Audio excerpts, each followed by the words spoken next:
Hello, everyone. Welcome to the first edition of We Are Naming Talks. Very, very excited to have you here and talk about what makes a great global brand. What to expect today. And we share the.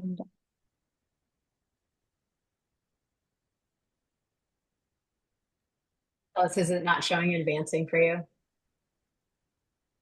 It doesn't say today's agenda on your screen. It's let me exit. I'll reshare it. Yes, it does. It does Okay. now. Yes. Yes. See, that's what happens when things are live. Okay. What to expect today? So, Sophie and I will give you a short introduction to We Are Naming. Caitlin will then talk about what makes a great global name, and Philip will moderate in the end the Q&A in the last 15 minutes.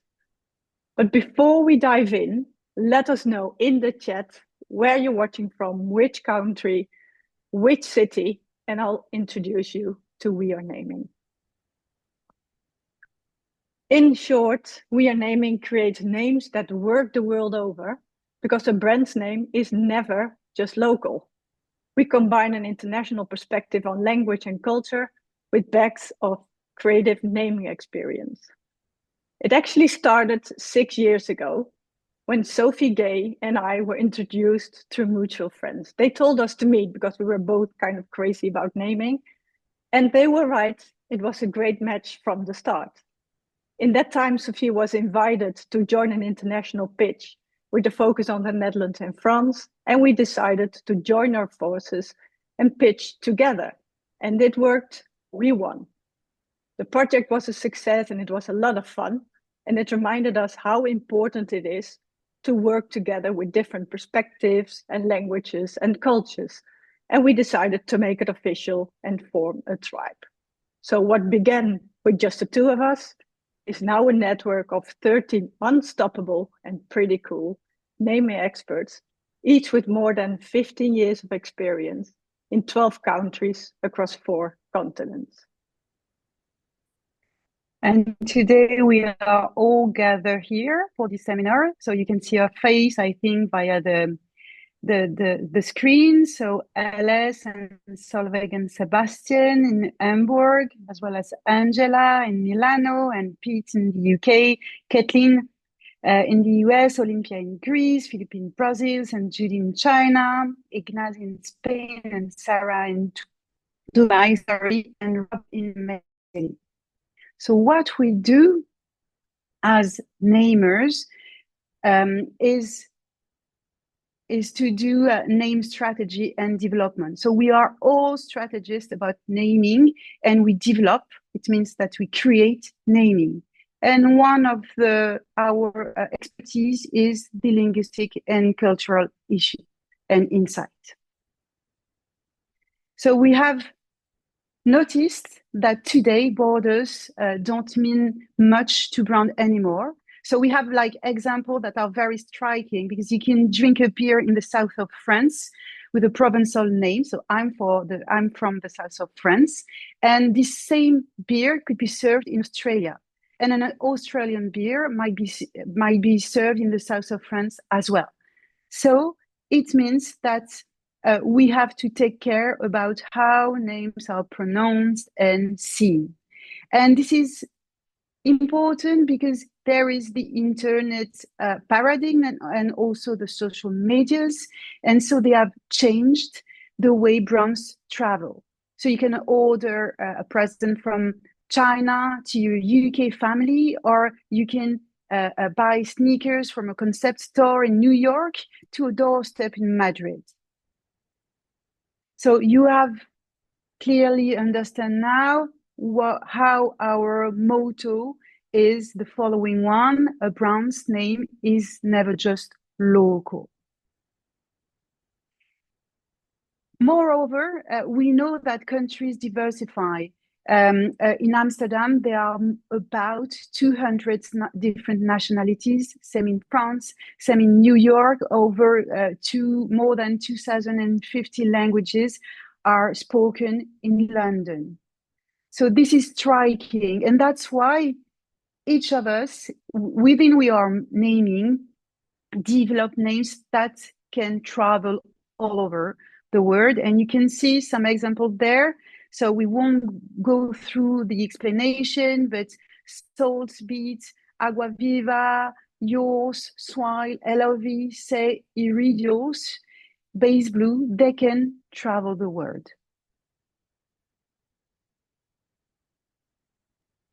I need to unmute myself. Thank you so much, Sophie and Ellis, for that intro. And thank you all so much for being here. I was looking at the list of people attending this, and it's a very impressive group. So I appreciate everyone's attention and time today. I hope that we can tell you something new and exciting.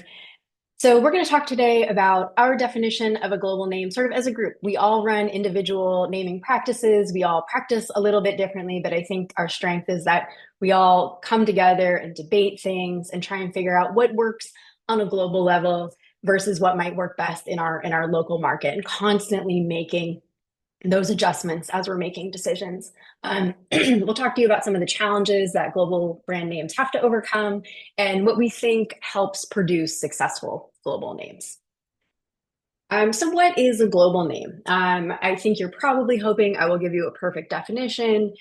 This is kind of the imagined perfect definition of a global name.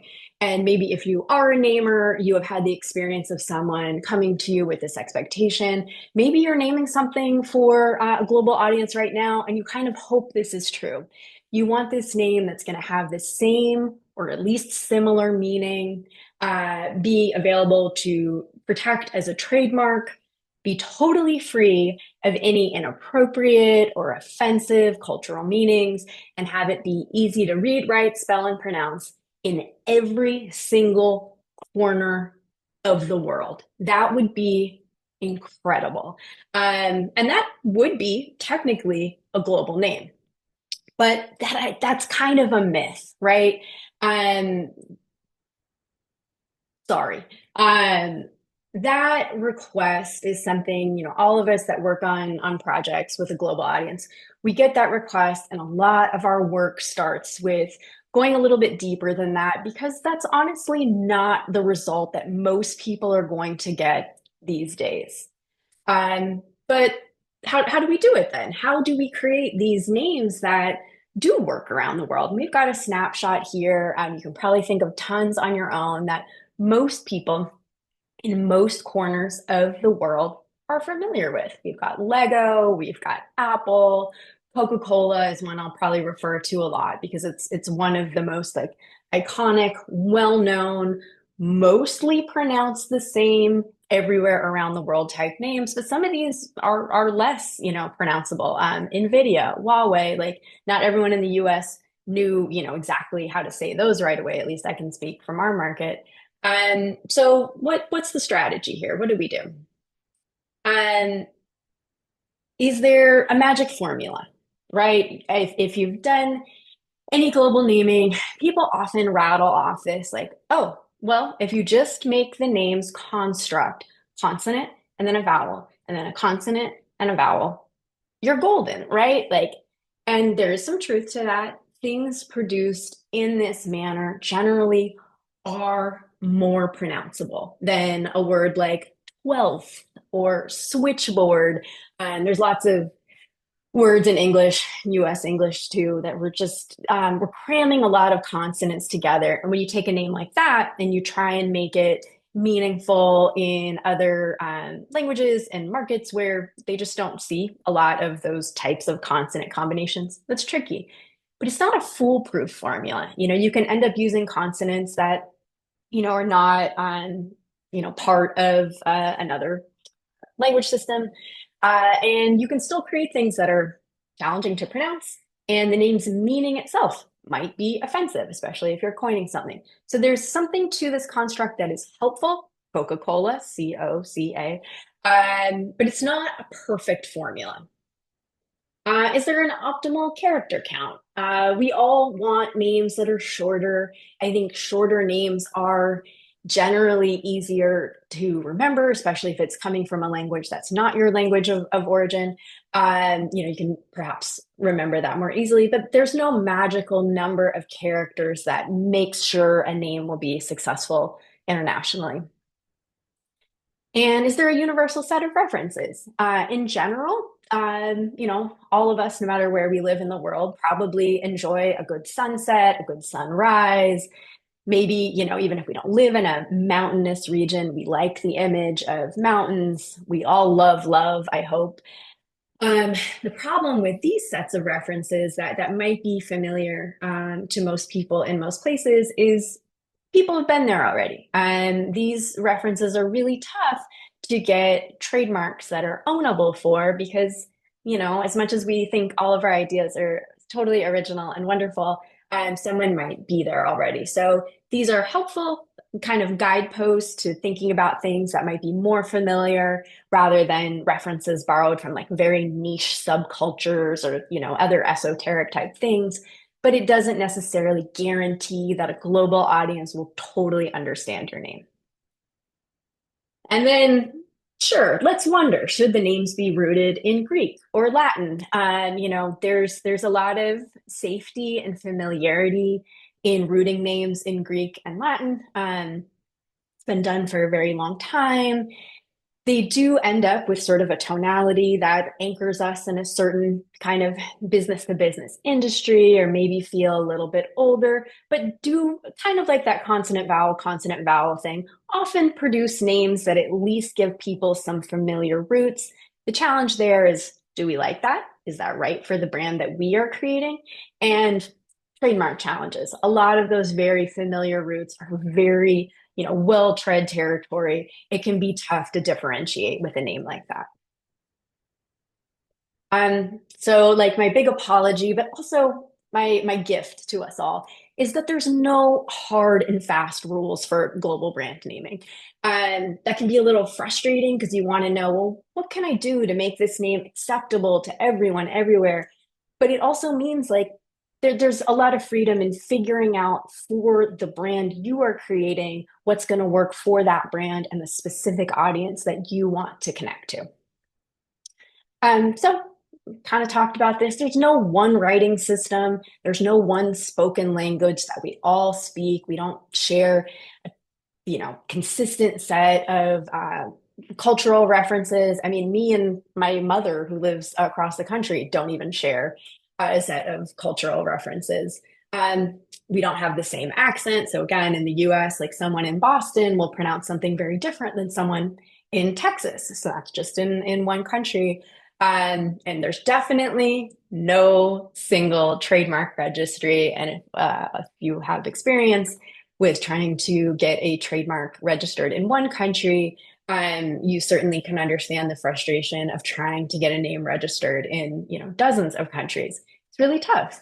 And again, the challenge and the gift is like everyone is going to view every name through the lens of their own experience. They're going to pronounce it based on their understanding of that particular combination of letters, how they think it should sound.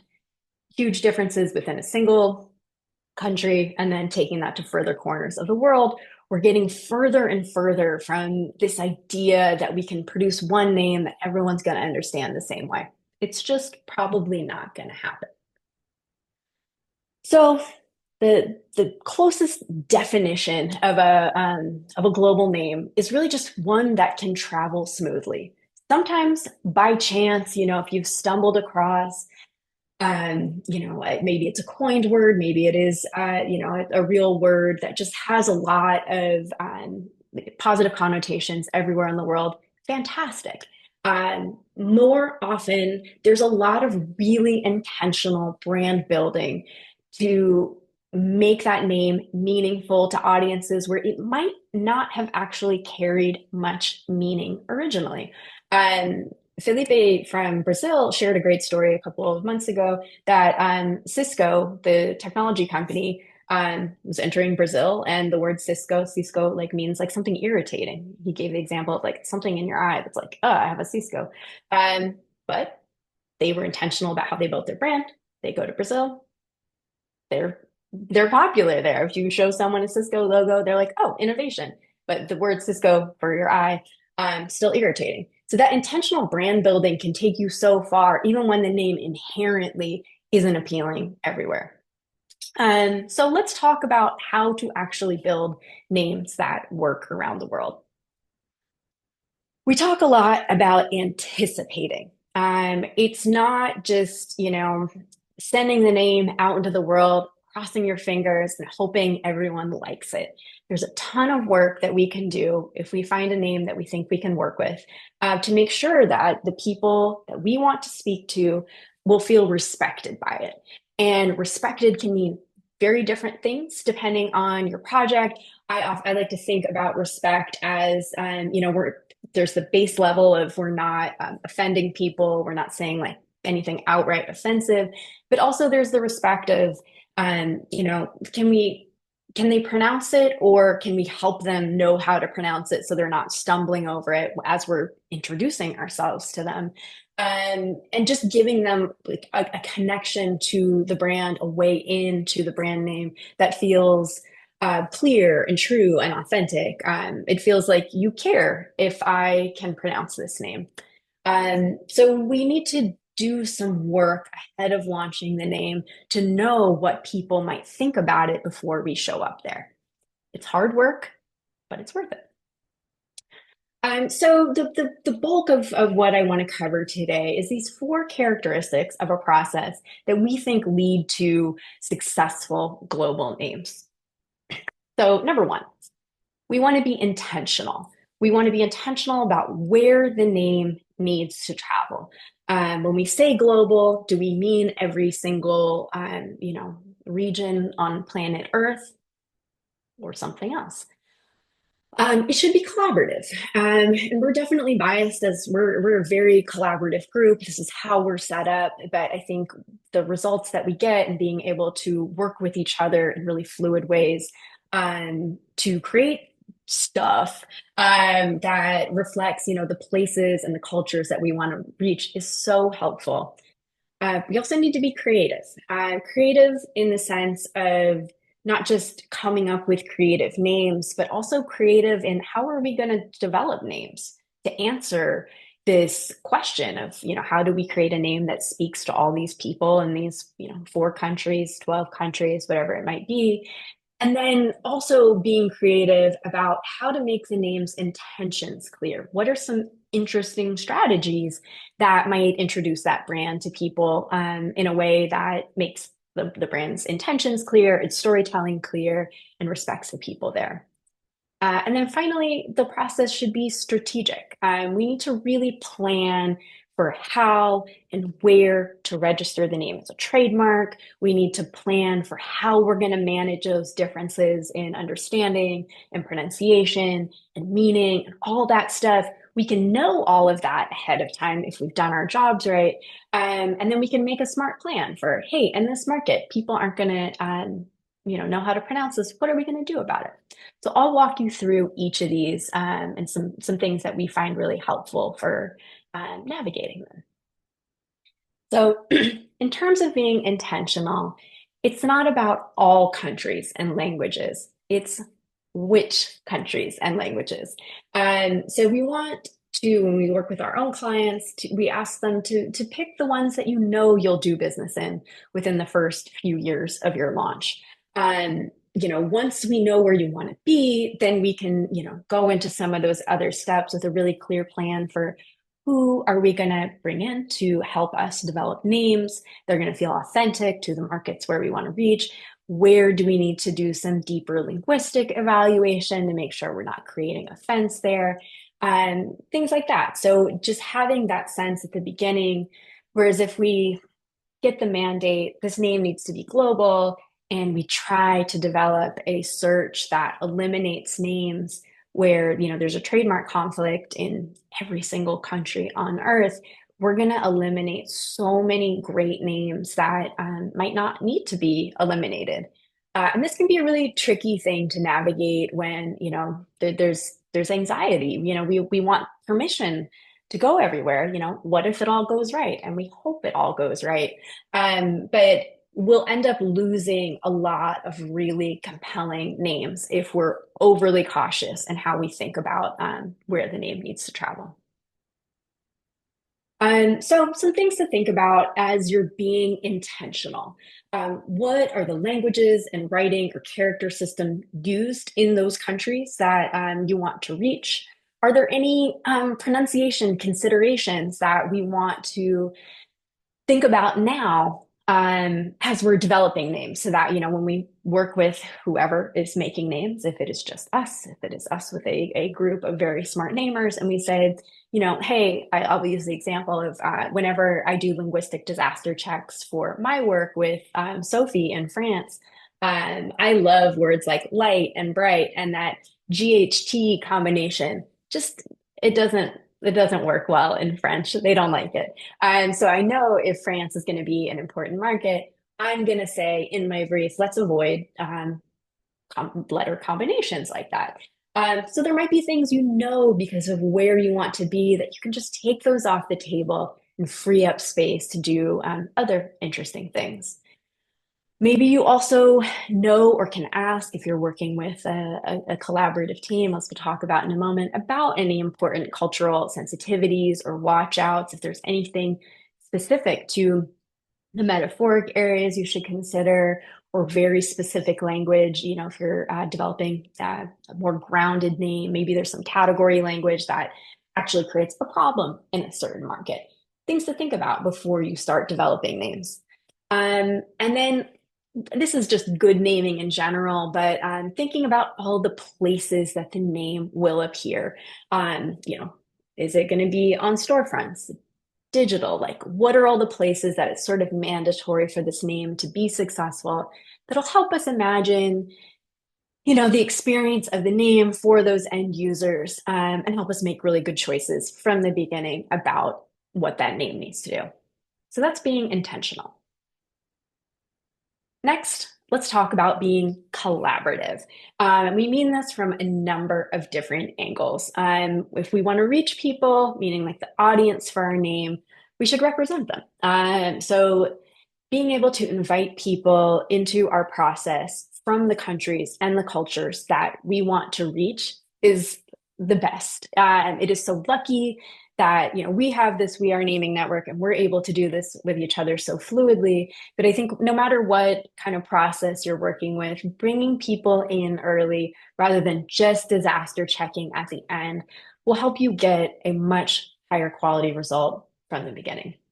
So if you can bring people in at the stage where you're saying, hey, we're going from like, what do we call it, to here's sort of the direction the name might head. If you're working with creative territories, if you're developing that criteria for a successful name, that little mini expert panel of global name collaborators that you bring together will help you stay super honest about what's possible and what isn't. And then that same group ideally can create names. Everyone creates names, and we get this big long list to work with that are going to represent a ton of different perspectives. They're going to represent all these different cultural references, people's lived experiences. And ultimately the name will reflect one. But having this really rich input at that stage helps us get closer to something that stands a chance of kind of passing the global authenticity test. And then we come back together again and we say, hey, these are the 10, 15, 20 that I'm considering, moving forward with, in our case, my client. Can you let me know? Are there any obvious issues here? Does this mean something offensive? Does this carry weird connotations? Does this mean something, what I'm naming? Does it mean something that I don't realize that might keep people from understanding what this is? Can you pronounce it? Is this horrible to pronounce? Do you hate saying it? That's an issue. I'd want to know that. And then as we get to our last few candidates, we might not, we won't have a name that means the same thing everywhere. But maybe we can say, okay, the name will probably feel somewhat literal to these people in these few areas. And these other ones, know that it's going to read as really abstract. It's not going to have any clear inherent meaning. But its tone, is positive at least. So we can start to understand what are we working with as we move into some of these other considerations. So creativity is obviously really, really, really important when you're coming up with names. There's so much up against you when you need to develop a new name.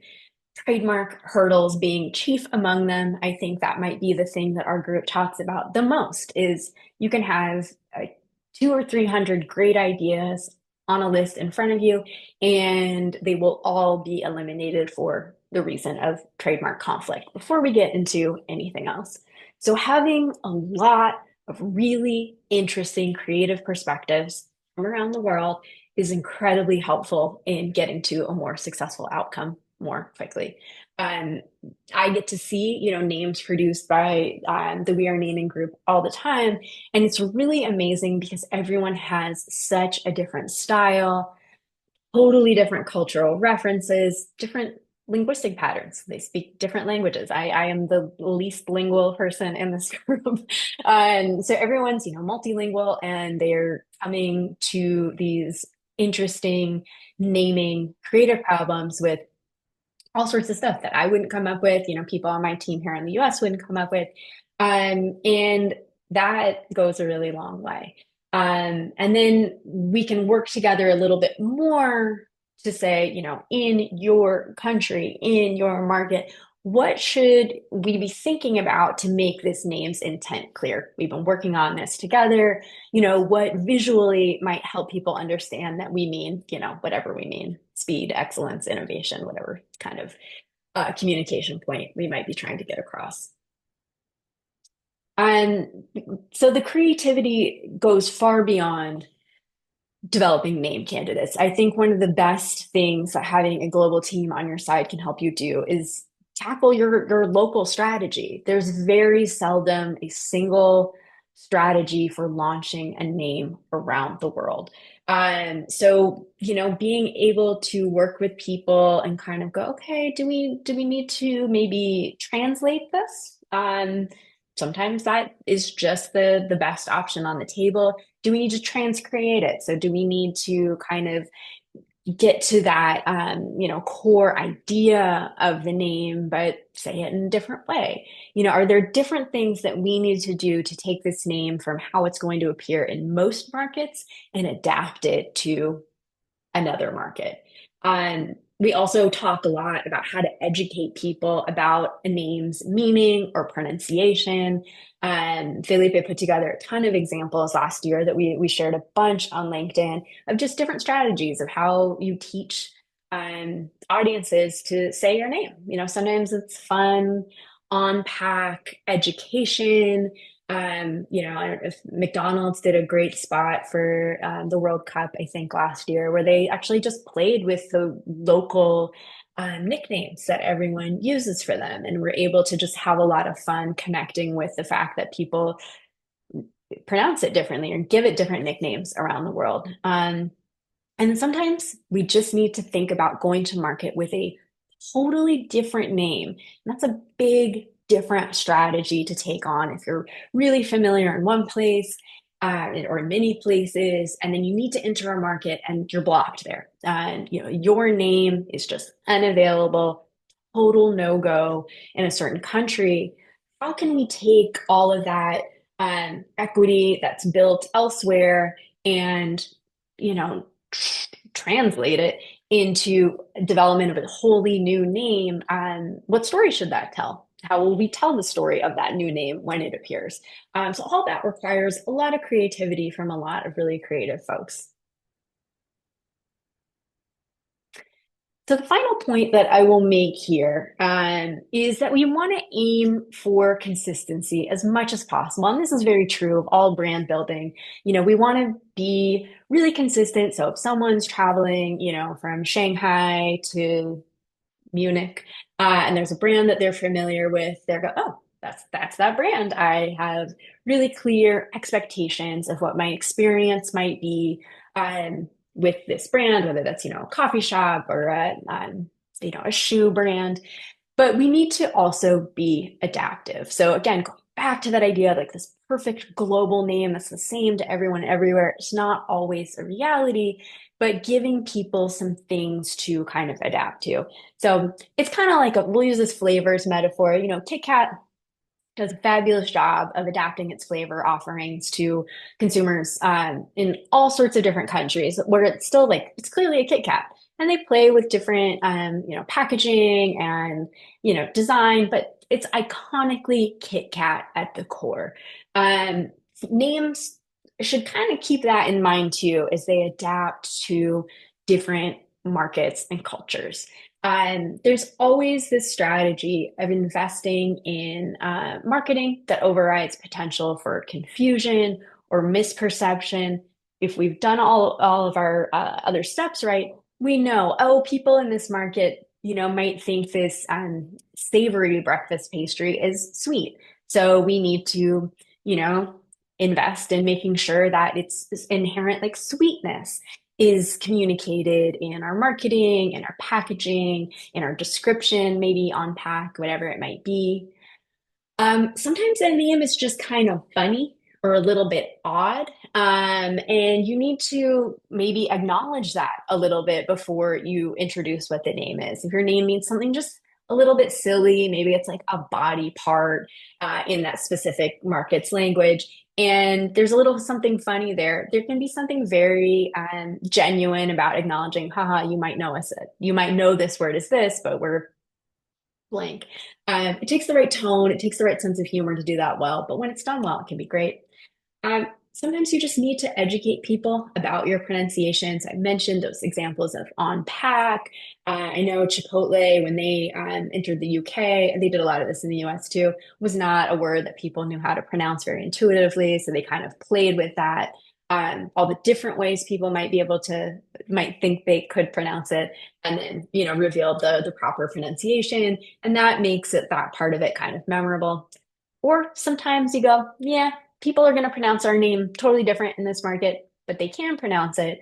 So we're just going to let them pronounce it that way. I'm going to say this word the way I'm sure a lot of you will hate, but in the US we say Adidas. And I believe that is not the way it is pronounced in other countries. I think it's Adidas. I don't know. And, Adidas doesn't mind. We buy their shoes. They don't care. So that's a totally valid strategy a lot of the time too. So being adaptive.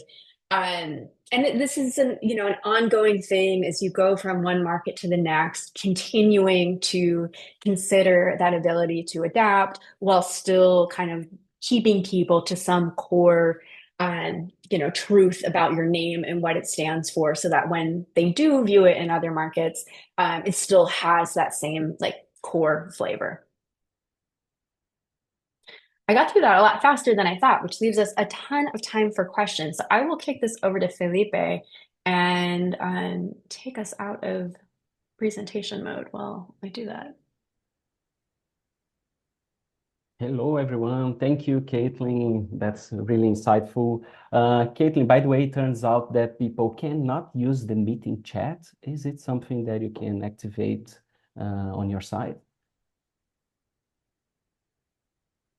I don't know. We don't know. That's interesting. That's not a problem. Well, we are covered because we have some questions from the forms you filled out when you signed up to the event.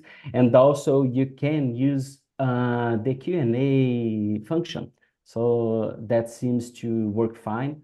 So you can collaborate in that space. So I think we can officially start our Q&A session. And I would like, Caitlin, to start with you, just stop talking, but it would be great to catch you on this topic. We received a question in the form related to a word that is really tricky when we talk about naming, which is consensus. So I would like to hear from you, what are the challenges of achieving consensus within global conglomerates when it comes to naming? This is the big question of all naming, isn't it? So consensus is something we should start thinking about from the very first time we're wondering, are we going to name this thing? So identifying who is going to make the final decision about the name and having them be part of the process from the beginning. And, being part of identifying the criteria for a successful name, and aligning on what are they going to need to make a decision. Is that super in-depth linguistic research? Do they just need to kind of know that we're not introducing any bad, right? We've eliminated the disasters and they want to make like a really brave decision. But yeah, some of the things that we think about a lot are just not too many decision makers. It really should be the handful of folks who are really going to guide this name into the world. They should be part of it from the beginning. They should be part of defining that success criteria, and then they should, have as clear a sense as they can from the beginning, but what they'll need to make that decision so that a process can get them there. And there's not that panic at the end. And there's always panic at the end. If you are someone on this webinar who does need to, make a big naming decision and it feels scary, that is a lot of it. It's having to be brave and, taking some time to look at how other brands have been brave and bold in their naming choice and, deciding to do that too. But yeah, I think if other folks have other thoughts on consensus too, that's a big naming topic. Yeah, that's a good one. I think we are much more into building understanding than searching the consensus when it comes to naming. Thanks, Caitlin. Fortunately, as I said, we have some questions from the forum, so please keep posting the Q&A function, but we can rely on these questions that you all register for us.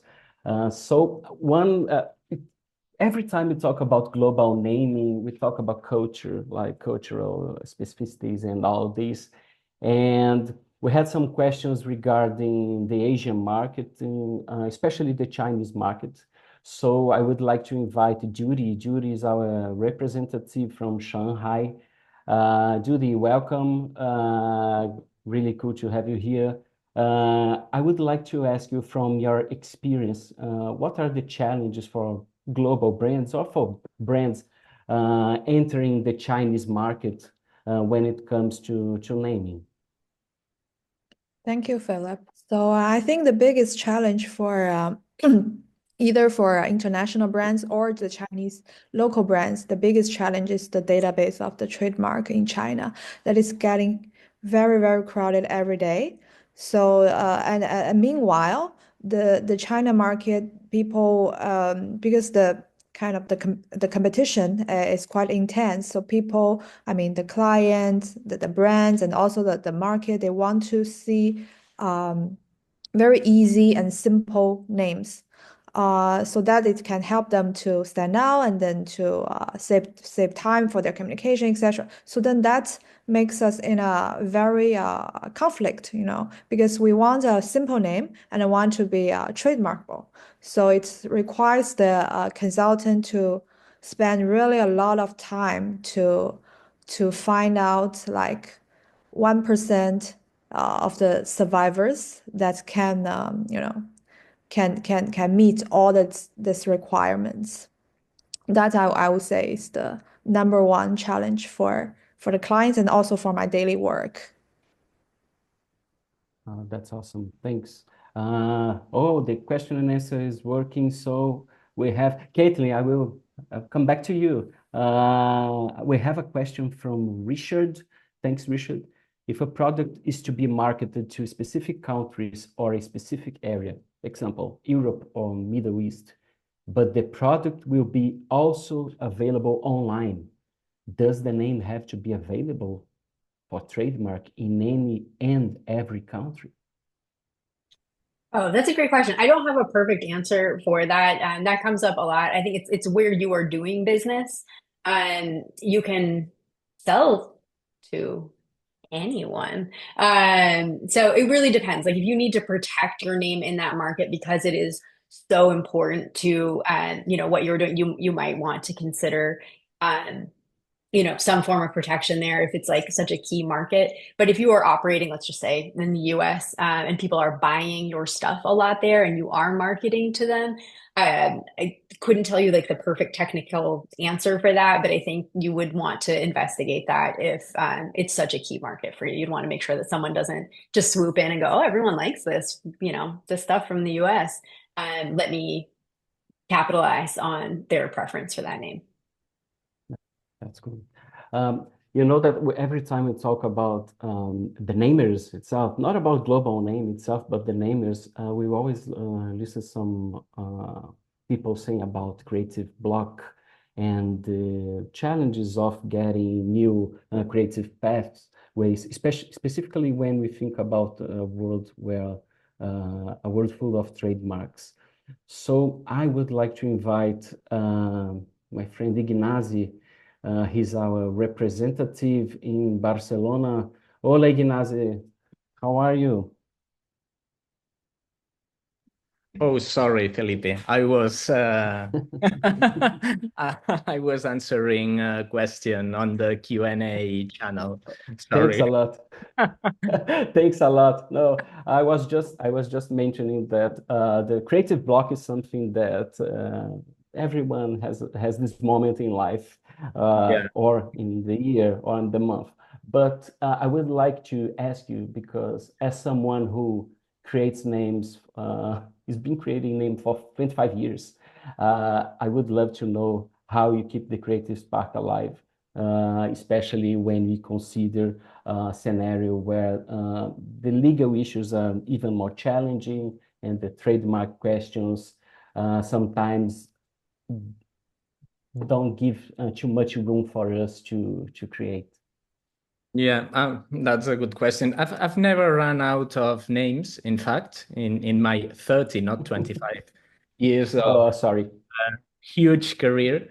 But I've always done the same, and I create huge amounts of names.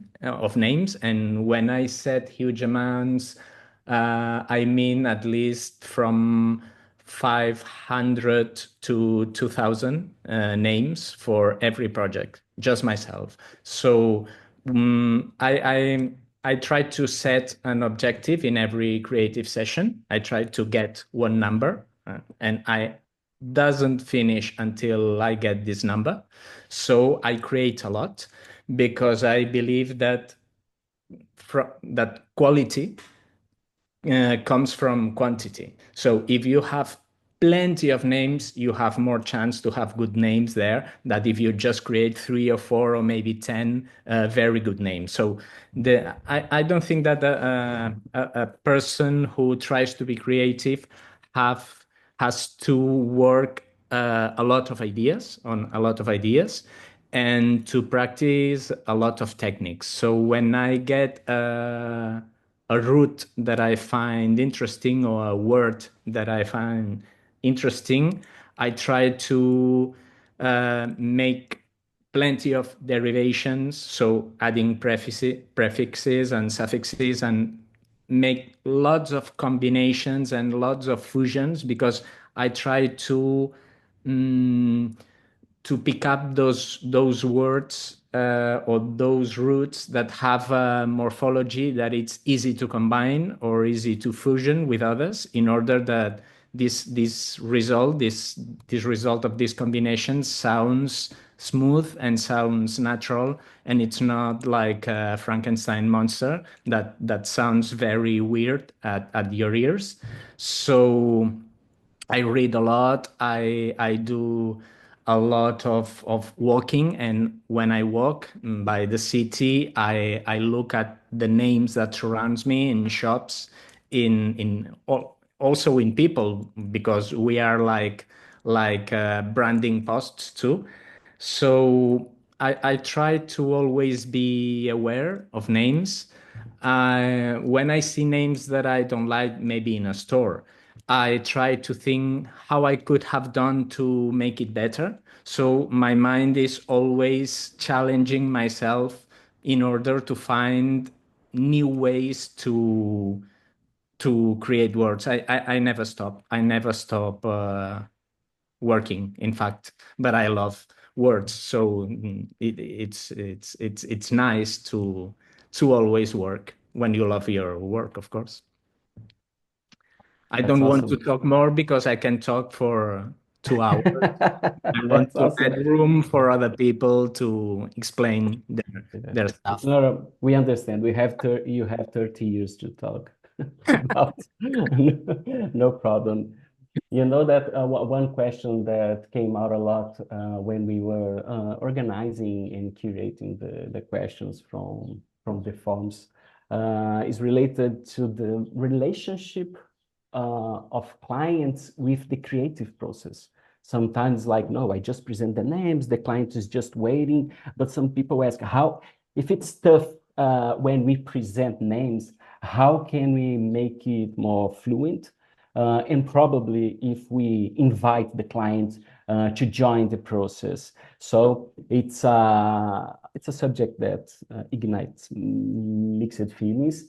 But I would love to hear from our representative in Greece, or should I say Hellas, Olympia. Olympia, how do you handle the connection of clients and creative process? Do you have any specific strategies to make it more fluent? How do you handle this matter? Well, we need to state first that Greece is quite behind in the way we deal with naming. We've discussed this among us quite a few times, but and still there are clients who come to you and they say, "Oh, my wife thought of a few names. Have a look," or my partner, or I thought of a few names and I don't understand why I can't register these names. So here a big part of the projects we do is about educating clients and really working with them and educating them on the different types of names and what we need to communicate with the name. So strategy is a very big part of the project. And also, I mean, it's, I think they start to realize what naming is when we begin to talk about their business, to talk about their history, to talk about the eccentricities of their business, so that then words come and ideas come out of these discussions. So I think the more I talk to clients about naming and their name, then when they finally see the names, they are kind of expecting them, which is really nice. If they work for them or not, that is another question. But normally they do find concepts that are really close to them, or at least one concept they do find it close to them, and then we begin working on that path. So naming has many stages. It's not what it used to be. You present, because Ignacy, it did used to be that you presented 5 names and the client had to choose from these names. That now it's starting to change and you present 20 names and then you go down to 10 names and then you go down to 5. So it is beginning to change. Oh, that's great, Olympia. I'll keep talking with you because we have a question from Jasmine that it's somehow related to that. We find that clients don't always have an aha moment with names. We know that very well. Do any of you find the challenge, and how do you navigate it? How is your experience when the client says, "Oh, I didn't feel it"? Shall I answer that? Yeah, let's keep talking. Well, I think if they don't feel it, it means that we haven't done properly the strategy part, and we haven't laid the foundation and agreed on a naming brief of what we want to communicate with the name. So something has gone wrong at the beginning of the process. So we discuss it and we go back to what is missing with them. What is the idea that is missing? Yeah, that's make total sense.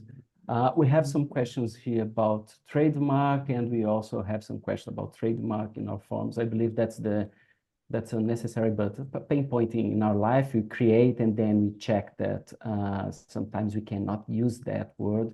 And I would like to invite Solveig and Seb, our representatives from Hamburg. We know they have a huge experience in extensive process, trademark process. So I just want you to share a bit about how deep this trademark process can be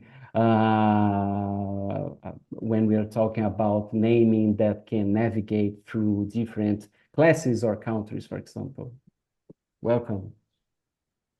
Yeah, happy to answer that, of course. Yeah, of course. I mean, as we all know, naming is great fun. Still, it comes until it comes to the legal searches. This is really the painful part, because many beautiful ideas that we have in the beginning can die there. So I think what really is important, that you, as Caitlin also pointed out in the beginning when she talked about it, that you find a balance, of course, between the risk that you're willing to take, and that is also, as Judy said, for China, for example, is also necessary to take nowadays, because you won't find a trademark that nobody ever came close to, probably, as long as you stick to pronounceable and attractive words on the one hand. But also on the other hand, of course, you have to make sure that you don't offer your client names that will lead him into a great and costly conflicts in the markets that he's interested in. So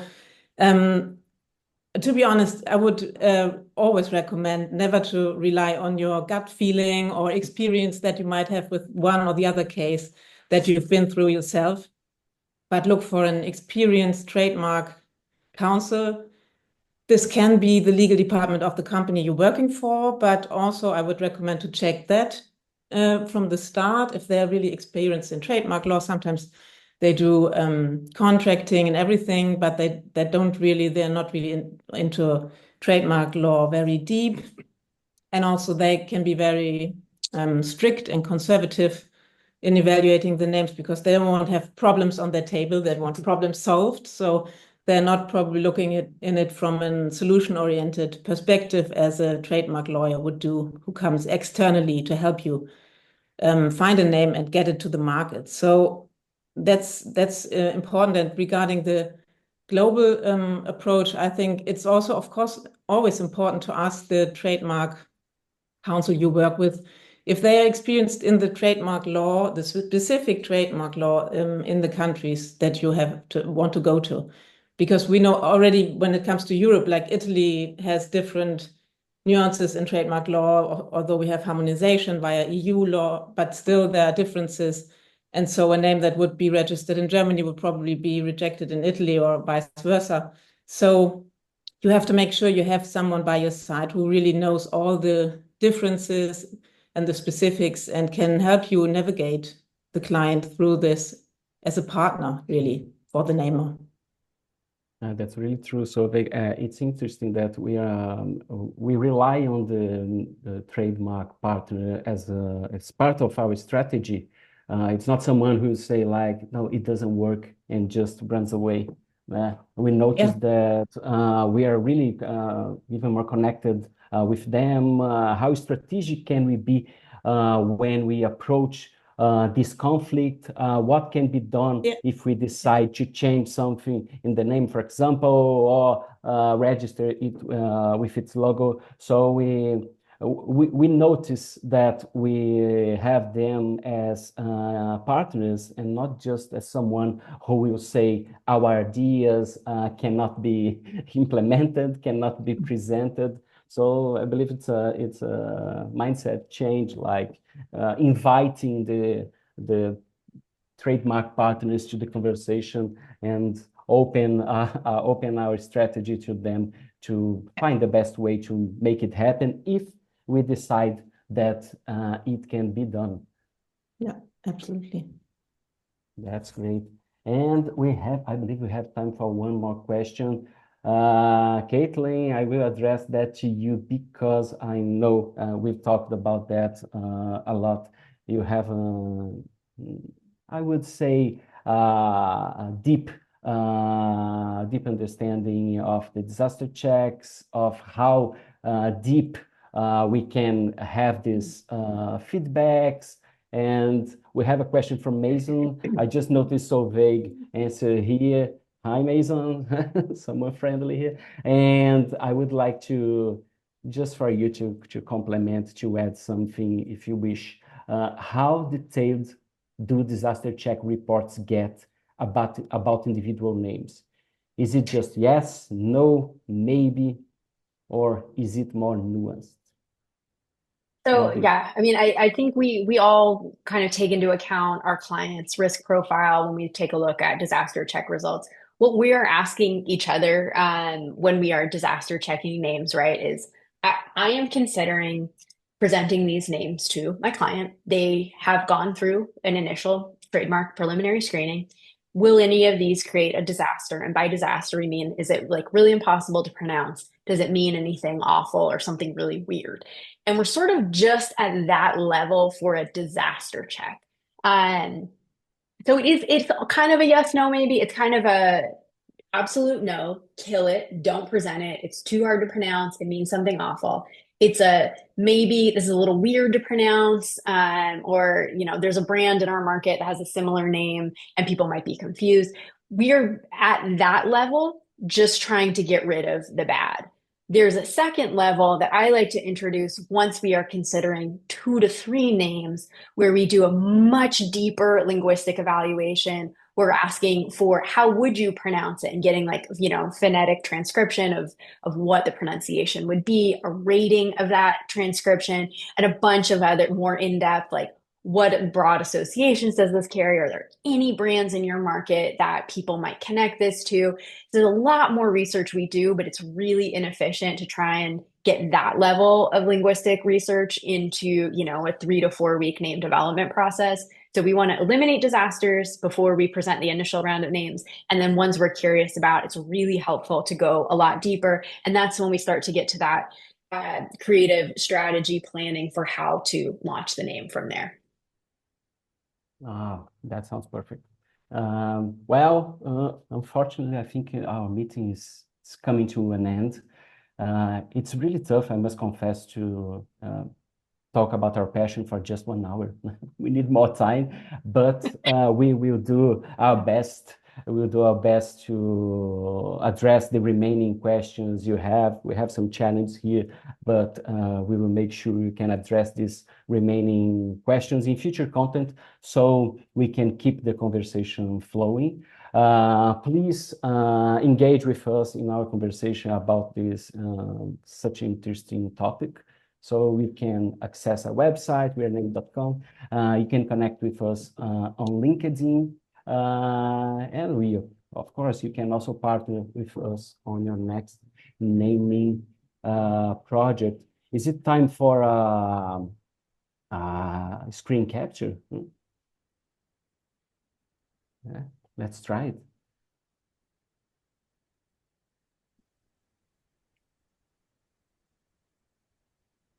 Is anyone in charge of that? It's done, Felipe.